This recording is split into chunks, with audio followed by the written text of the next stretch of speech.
Welcome to the Women in Industry podcast.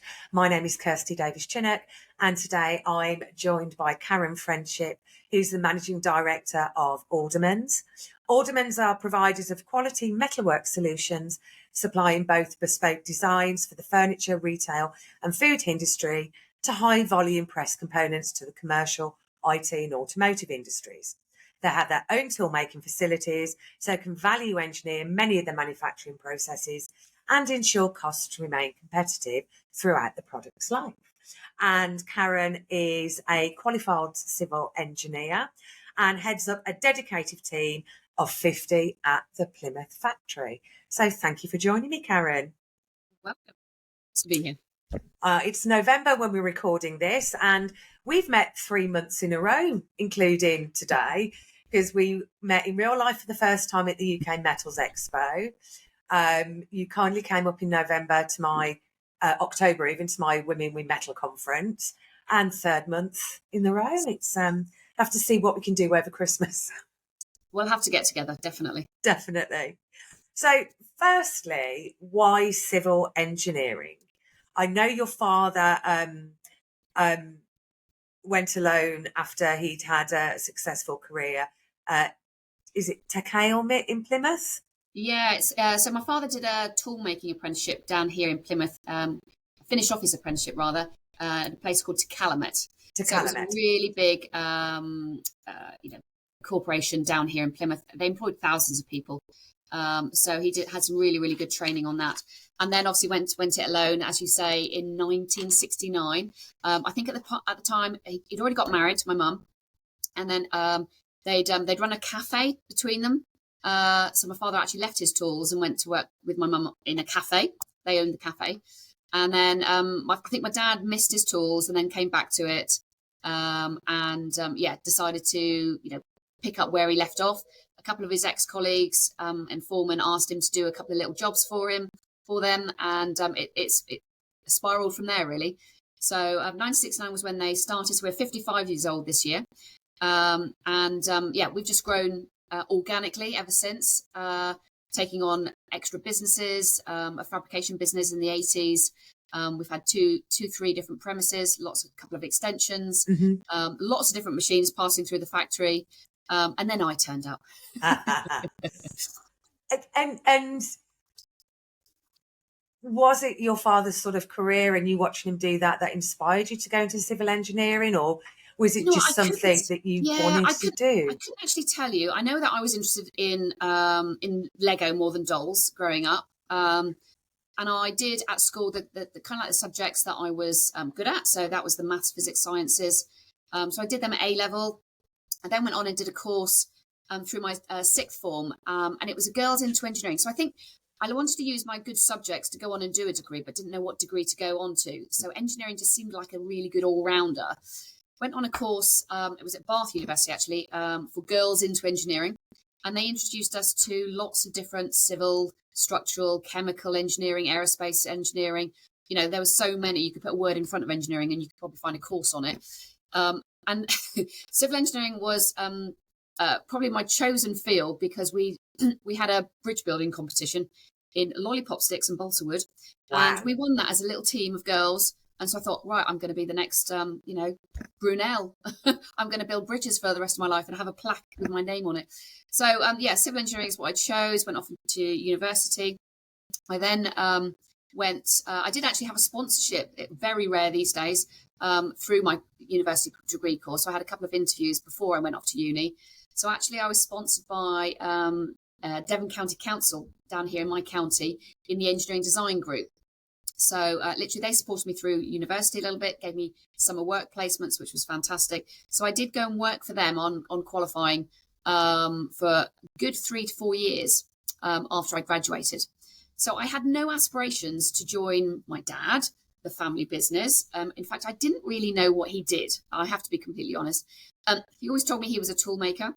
So growing up, I thought he made garden spades, spanners, Stanley knives, and things like that, because that's what tools are, and he's the maker of them. That makes perfect sense. Makes perfect sense when you're 9.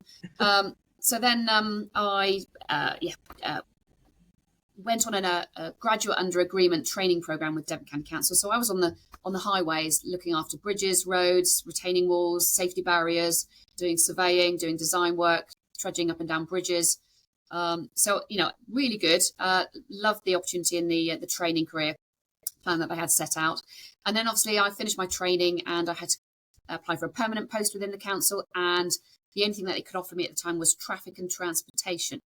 Doesn't sound as much fun as bridges. It didn't inspire me greatly, although I absolutely would have done it, because obviously I know it would have just been a springboard into something else. But at the same time, my dad asked me to join him in the business, and I said, Dad, what do you want me to do that for? And I don't want to make spades. No. What exactly do you want me to do? Because actually, I've got a career. I know where I want to go. I was just starting to think about my chartered exams, and I even said no a couple of times. On the third time of asking, I basically took 2 weeks off work to come and work for him for 2 weeks to just work out what he wanted me to do, because there was no job spec. There was no job description. It was just, I think you'd be really good at this. So I did that. And actually, the first job I did move. And the first job he gave me was, whether you'd call it project manager, contracts manager. So I was looking after a client that we had at the time called the Arcadia Group, and they manufactured lots of Burton menswear, Dorothy Perkins and Evans metalwork shop fitting equipment. So I would, a lot of transferable skills, a lot of problem solving. So I'd go out on site and install lots of metalwork in the shops with the contractors that they were appointed by them. I would go up to London and help them with their new designs. I would make sure that the factory was making things in the right order, taking off from drawings. And we were fitting out easily 2 or 3 shops a week. So it was a big, big contract. So it grew that account. And then I realised actually in the business, we were a little bit slow at employment contracts. We didn't have a health and safety team. We weren't getting stuff out very quickly because I got the business so busy having grown that account. So I lurched into operations a bit and then started measuring things, because obviously, as you know, Kirsty, what gets measured gets changed and the behaviour starts to adapt. Yeah. So I started measuring on-time delivery, started measuring quality and rejects, and then realising actually how much it was costing us. So then started to fix them and plug those holes. I think at that time, that was probably about 3 years into working for my dad, he realised I obviously had a few more wits about me than, just being a contracts manager. So I think then it was just a case of learning as much as I could, as quickly as I could. He did whisper over my ear, do you want to be joint managing director? I think within about 4 or 5 years. And I said, Dad, let's just keep it quiet for the time being, because it doesn't feel right at the time, because I was probably only in my late 20s. It basically came down to, I did an awful lot of learning and networking in the city that we're in Plymouth. Just learn on the job. It's funny, isn't it? When your sort of story is quite sort of similar to mine. Obviously, I'm a few years older than you.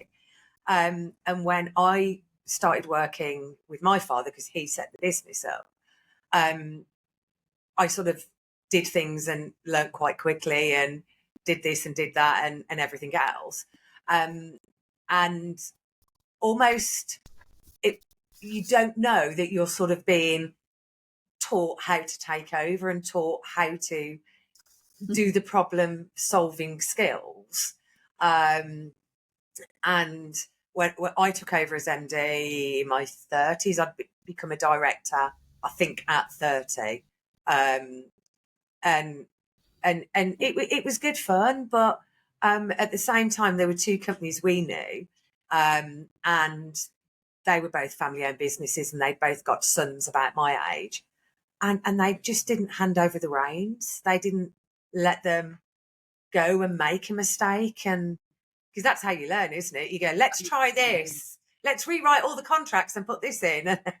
It goes horribly wrong, or yes.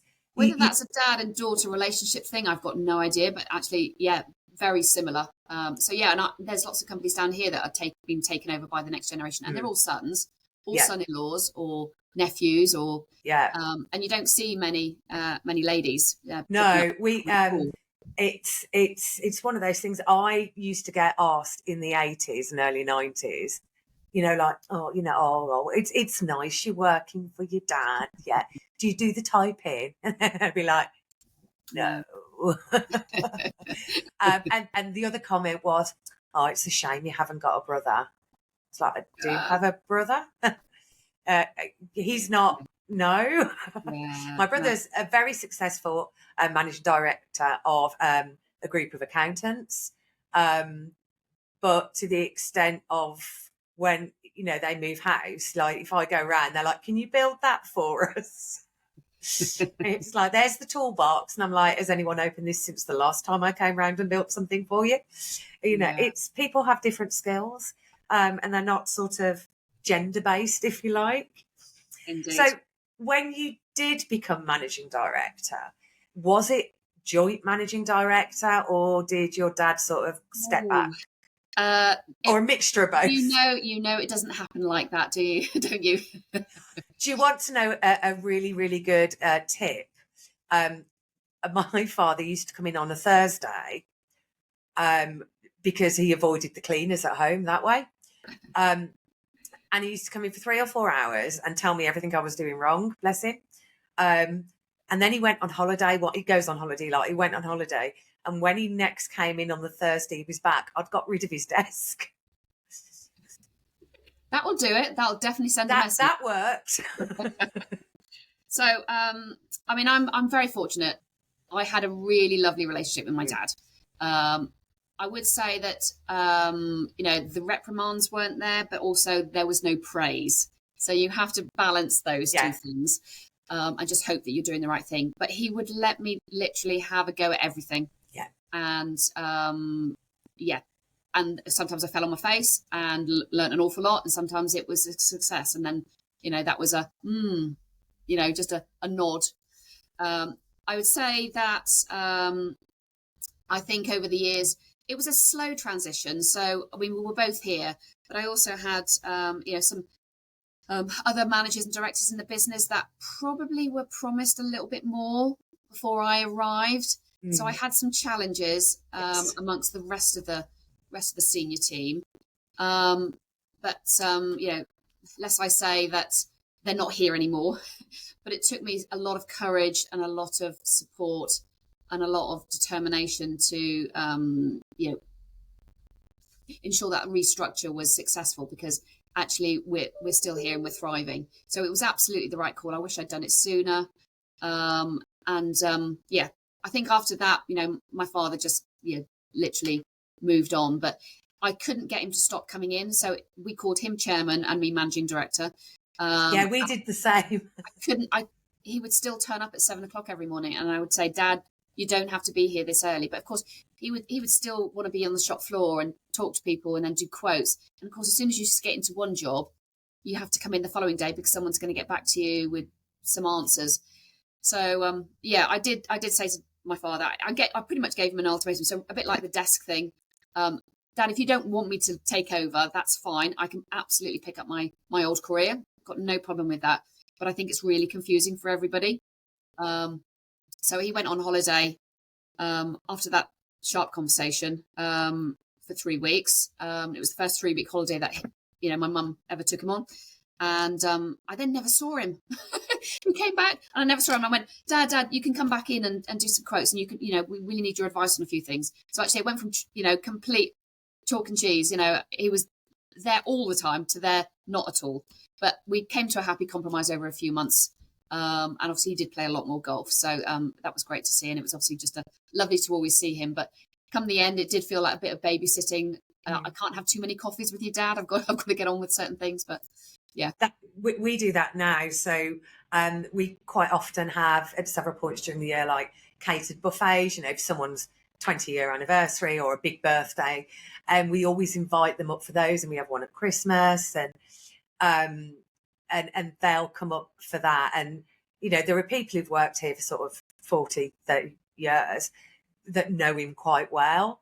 And there are people who've been here 7 years and have literally only ever seen him at the buffet table of a Christmas sort of thing. When we had our 40th anniversary last year, we were at the Grand in Birmingham, and it was a lovely event. And he'd go, do I know that person? And I'd go like, yeah, that's Joseph. He's worked for us for about 7 years. All right.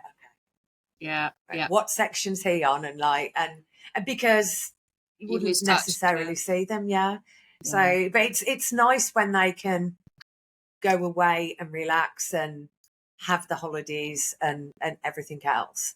And but you can still pick up the phone and go, what do you think about this? Or, I've sent you this CapEx report. Be interested in your views on it as well. yeah, totally. Always a good sounding board. So moving on to your engineering career, you were recognised as being one of the top 50 women in engineering for the Women's Engineering Society.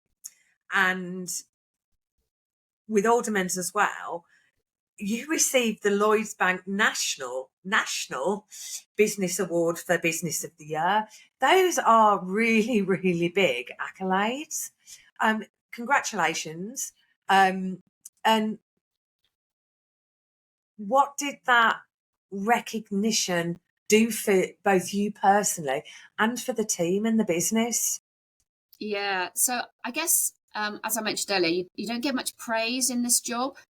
So for me, it was just actually being shortlisted and being in those rooms with all those other successful companies was just such a highlight. But just a bit of a positive affirmation, really, that actually I'm doing okay. We're doing all right, because you don't get that sometimes from your peers or your parents.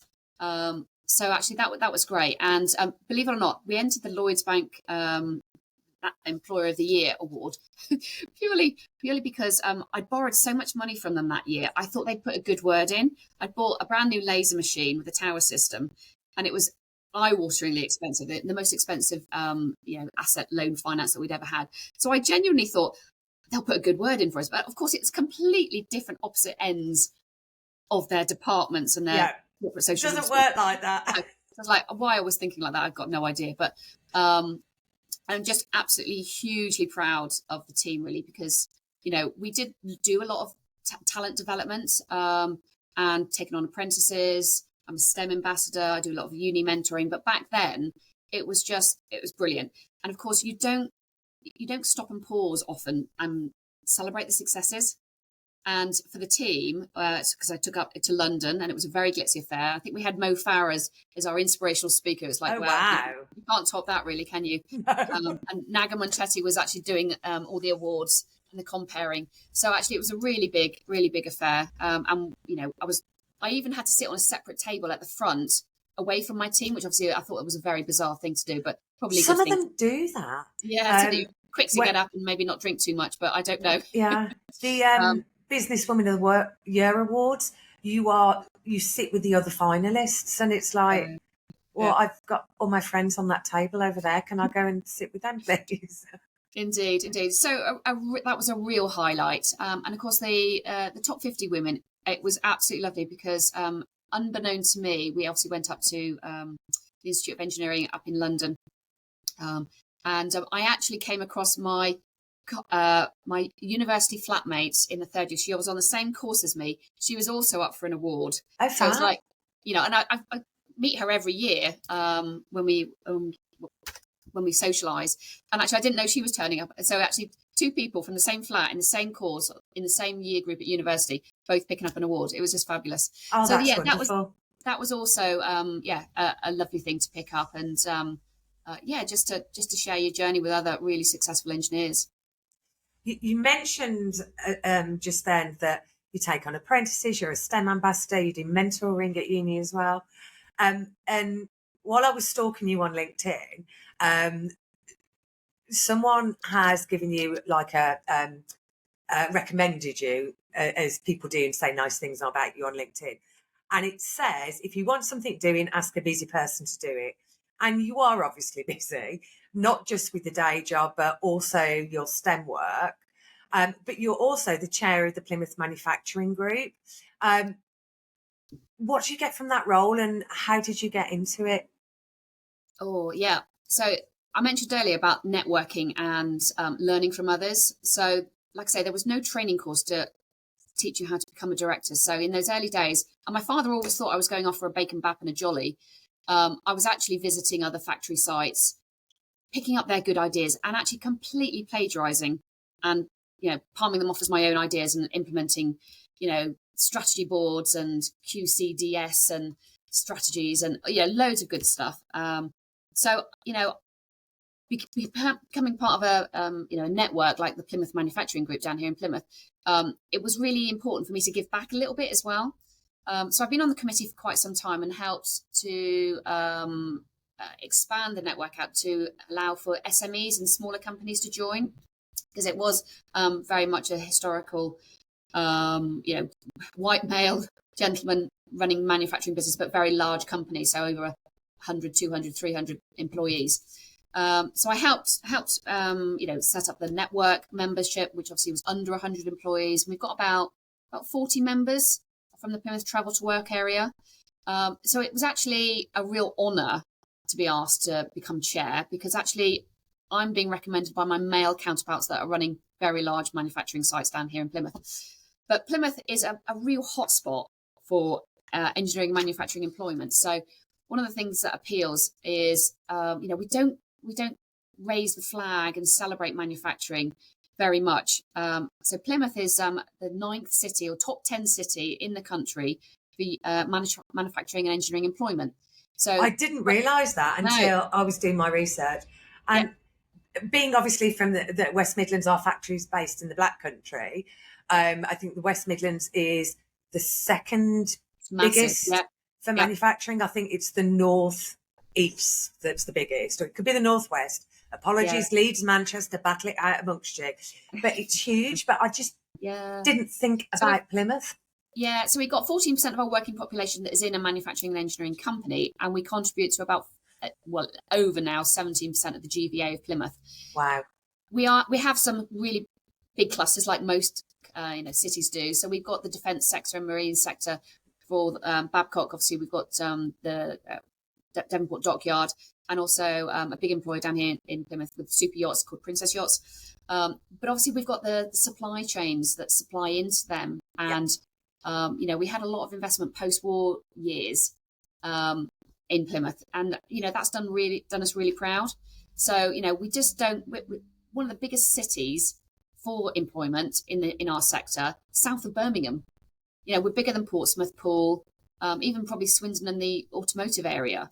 So we just don't shout about it. So I was getting on my hobby horse, Kirsty, and it's saying, like, we need to shout about this a bit more. So I've been doing a lot of that for the last couple of years.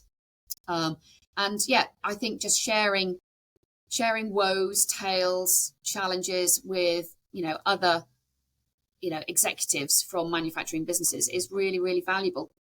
I agree. I think a lot of learning post-COVID as well. There's more of a move to collaboration rather than everyone sort of hiding behind the doors and like, oh, don't share anything. And I think it's beneficial to share those woes, those challenges, because somebody might have an idea that can contribute to overcoming that challenge.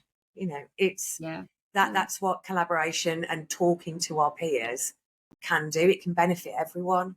And talking about, sort of benefiting your business and also the manufacturing area in Plymouth as well. You obviously embrace continuous improvement, whether it's an idea you've nicked on strategies for somebody else's factory or one you've come up with yourself. And last month you were at Euroblec, which I really wanted to go to this year, but my diary just didn't work. As I mentioned earlier, you also came up to the Women with Metal conference, so thank you for that. But how do you sort of transmit this curiosity about growth to your team? How do you sort of pass that excitement on about learning new things? Oh, well, it is the silver bullet, isn't it? It's difficult. I think you've got to use your own passion and energy in your own role, but also just giving them the opportunity to go and explore like you do. So as well as myself going over to Euroblec, I took a couple of my team members that hopefully could just, open their eyes a little bit wider and go, wow, look at all this new technology. I mean, don't get me wrong, my Christmas shopping list has now got twice as big because they now want to buy everything. So I'm still waiting for the ROIs on that. You know, if we don't continually invest in the people, the talent, the machines, new processes, digital technology, we will get left behind. Yeah. You know, and that was clearly obvious to me when I kind of did that transition from my father. So we had in the factory 20 to 25 power presses all banging up and down when I got here. And now I don't hear a power press go up and down half as much. You know, we've now got 4 power presses and they don't operate that often. You know, high volume component manufacturer like my father designed and manufactured just doesn't exist in this country. So you have to keep adapting. And the technology and the machines, and why Euroblack's so good for the sheet metal technology, is it's got everything under one roof. I mean, it is a massive roof, so you've got to take your trainers. But you know, you do need to walk around and see everything and just see what's coming down the line. I mean, you know, you don't like the price tag on them, but you know, you need to know what's coming so that you can look to invest. And with every investment, you know, without a doubt, it's boosted the team as well. You know, they feel like they've been contributing to that. They felt part of that decision. And, you know, they want to make it work as much as I do. You mentioned obviously about ROI on new investments as well. And we've just had a new government, we've just had a new budget. One of the things that over the years has had me banging my head against a brick wall that I'm hoping will improve is that whenever you go and talk to Lloyds or Barclays or whoever your bank is with your CapEx plan and go, I would like to borrow £500,000 to buy this. This is my ROI. Please, can I borrow some money? If you're ever in a position to be able to get a grant towards it, which every now and again you can, yeah, it's all about how many jobs are you going to create, how many this, how many that. And it's so frustrating because you don't want to invest in new machinery to get rid of people. You want to move them to somewhere else. But if we're meant to be doing things smarter and quicker and automating more and using robotics more and digital more, if you spend the money, you might not take on 3 people, but you're going to increase your output by working smarter rather than having 25 presses with a person at each. And I always found that really frustrating. Yeah. Is that something that you saw as well? Yeah. I mean, the last grant I was able to tap into was back in 2018, which is when I bought the laser machine. I had to put a business plan together, so that was great. But yes, it was all about jobs, which obviously is irritating because actually what you want to do is just want to, you know, increase your turnover by 20%, employ the same number of people, but pay them better. Yes. You know, that's the ultimate goal. So actually, does it really matter that you haven't got increased the headcount? Because actually, all of the machines that I tend to invest in is automated. So actually, it doesn't even need a man stood there for 24 hours a day. You know, they just need to program it because it's all automated. So yeah, that is frustrating. But I think, you know, grants are, you know, few and far between these days. And you have to just make sure that you're doing your own calculations and investments in the right way for you. We're quite supported with our bank, the one I mentioned earlier, and you know, we do have facilities to tap into some more funds, but that's irrelevant. It's almost like the mortgage company giving you a mortgage for £1 million. You wouldn't buy £1 million house because it's unaffordable for you. But you know, you just need to make sure that, you know, every machine is giving returns back. So the last investment we made actually was not a machine; it was solar panels. Obviously, that is a much easier ROI when the energy crisis hit and the prices started to skyrocket. So, yeah, that was the last investment we did last year. But before that, yeah, different machines for different days. I love the way you've got a Christmas list of machines as well that gets longer. I have what I call the Euro Millions list, which is like, I really want to go into this and I really want to go into that. So I didn't get to Euroblack, but I got to aluminium in October. And yeah, I was very interested in the digital printing on aluminium. And I'm like, I think I'm going to do a bit of research on that. Absolutely. Yeah, there's always something around the corner. And, you know, the eyes just get wider and wider. Yeah. It's like being in a sweet shop, sadly. It is. And Yeah, I think I would rather be in a sort of like a machine factory showroom than a sweet shop Every day of anytime, the week. any day of the week. Um, Finally, Karen, what's the best advice you've ever received? Oh, well, it's things I've picked up on and others have intimated really, but it's just have a go. I think just be proactive, volunteer wherever you are in your career, whichever company you're with, is just have a go. And sometimes you need to seek permission to maybe get into a new department or try a new project. But I think for people like me and maybe yourself, Kirsty, we tend to want to promote when we've seen some really good results. And you don't do that sat in your bubble on your desk doing the same job that you did yesterday. So I would always encourage all the students that come into the factory when we open our doors, just to have a go, just to volunteer for everything, go on that core extra little seminar, webinar, because you don't know who you're going to meet. So expand your network and expand your horizons, because you don't know where that's going to springboard you to next time. I like that. You don't know where it's going to springboard you to next time. And no career path is linear.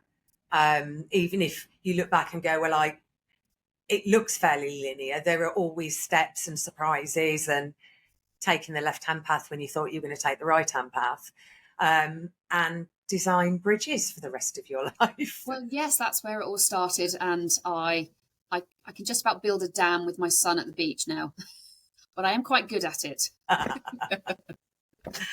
Karen, thank you so much for coming on the podcast. It's been lovely to talk to you. It's been great to chat, Kirsty. Thanks very much.